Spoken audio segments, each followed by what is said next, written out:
is a word that often precedes words used to describe me.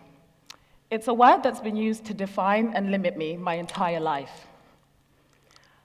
I'm at the point in my life and career where I've had to take a step back and critically reflect on what led me here, because I'm in a place that I didn't think I would end up, a place that I couldn't have planned on ending up. You see, I've been working under the assumption that my role as an activist/change maker, or as I like to call myself, a professional pain in the ass, is a relatively new aspect of my being. But when I took a step back and reflected on my life, I realized that I actually have always been a massive pain in the ass. I was born and raised in Harare, the capital of Zimbabwe, and if you ask any of my family who knew me as a child to describe me, they would all probably say, Kudzai aitaurisa. And in Shona, this means Kudzai talked too much. This is a reputation I managed to obtain in the first 6 years of my life, and it is one that has continued to follow me. During my childhood in Zimbabwe, my father was a successful diplomat, and this meant that we were at the very top of the class ladder. However, at the age of 6, he got on a plane with me, my 2 brothers, and my sister, and we flew to this foreign land to join my mother. The sad reality is that in this country, none of his prior successes mattered, and so we found ourselves, as many immigrants do, at the very bottom of the class ladder. As a result, I spent the formative years of my life in a cockroach-infested 2-bedroom council flat in West London. As a professional disruptor, I often get asked how I became so confident, because what I do, challenging the way that we think, live, work, and coexist, requires a hell of a lot of confidence. In all honesty, I've never given it much thought, but upon reflection, I realized that my fearlessness is ancestral and therefore inevitable.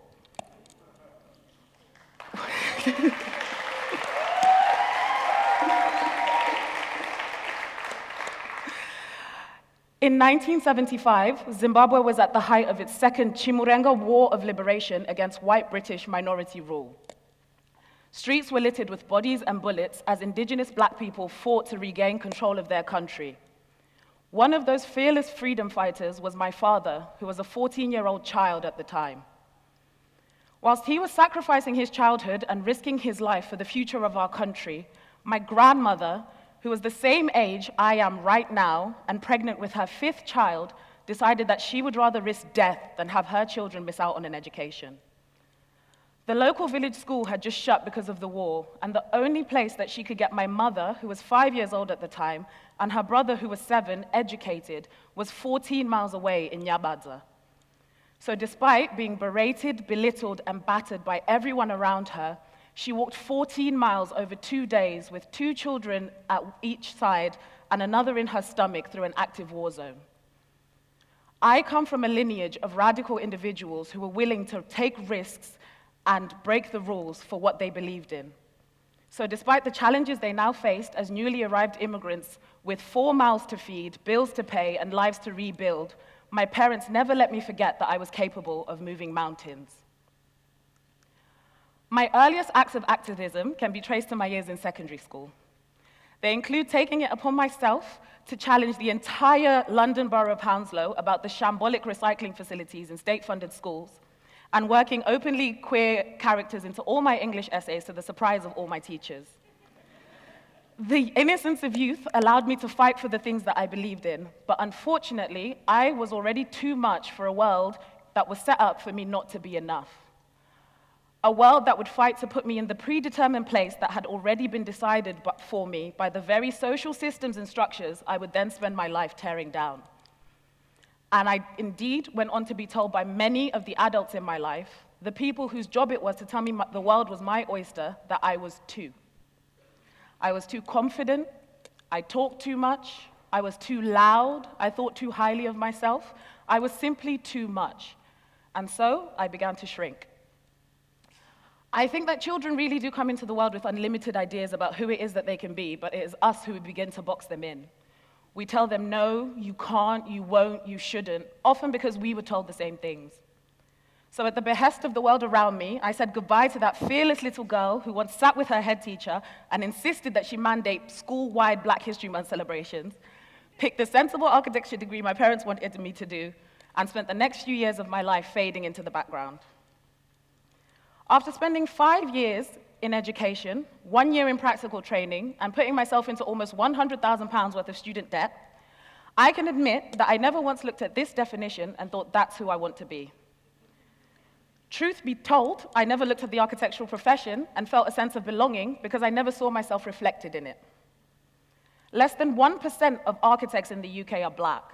So how was I ever supposed to believe I could make it from point A to point B if I never encountered anyone who looked like me? The truth is, black students are struggling more than any other group to make it through an architectural education and into the profession.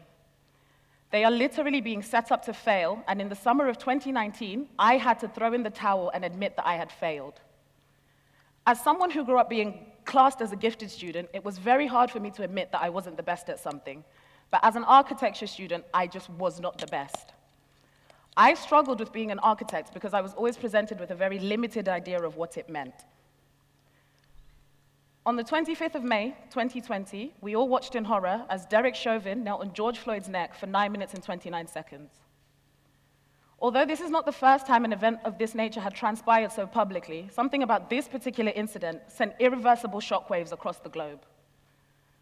As someone who is not only a working-class immigrant, but also a neurodivergent woman who is black and queer, on paper, the architectural world is not one in which I belong, and indeed, my lived experience proves this.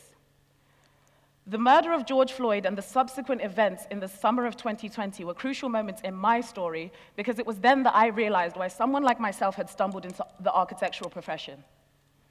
I was never supposed to be an architect in the traditional sense. But instead, just as my grandmother was the architect of a better life for her family, I would now spend my life as an architect of change in a profession in which change was long overdue. I now spend my time fighting to make space for marginalized individuals in the architectural profession. My work includes delivering bespoke workshops on issues such as race in the built environment, creating seminars on things such as sexuality and gender in architecture, and most importantly, challenging the people who make the decisions about our profession on a daily basis. The work has been mentally, physically, and emotionally draining, and I often find myself wondering if what I'm doing is in vain. But I can honestly say that I have found my calling. Rediscovering my passions has allowed me to reclaim those descriptors that were used negatively against me once upon a time. I have found the power of two.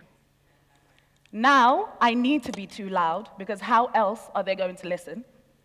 I need to be too bold, too daring, and too confident, because how else will I get anything done?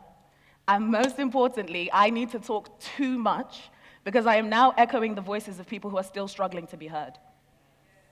But it has come with its challenges. Over the last year, people have questioned my decision to abandon the security of a profession for which I spent 6 years training when I was so close to the end. Just as 50 years ago, people questioned my grandmother's decision to risk her life and the lives of her children. Although our circumstances greatly differed, our reasoning remained the same. We were motivated by the unwavering feeling that we were doing the right thing. And the right thing is sometimes the scary thing. I often think about my grandma when I'm navigating the anxiety and uncertainty that I'm sure she felt all those years ago. She died in the summer of 2020, just before the Black Lives Matter Renaissance. But I like to think that the best parts of her are still alive, because I have undoubtedly inherited that fearless spirit. So every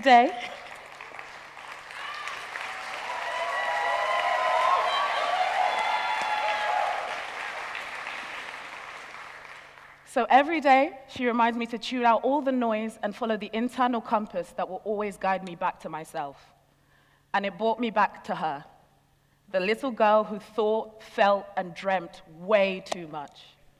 So when the world tries to tell you that you are too tall, too short, too loud, too quiet, or even too much, I want you to remember this. No one will ever seek to turn down a dim light.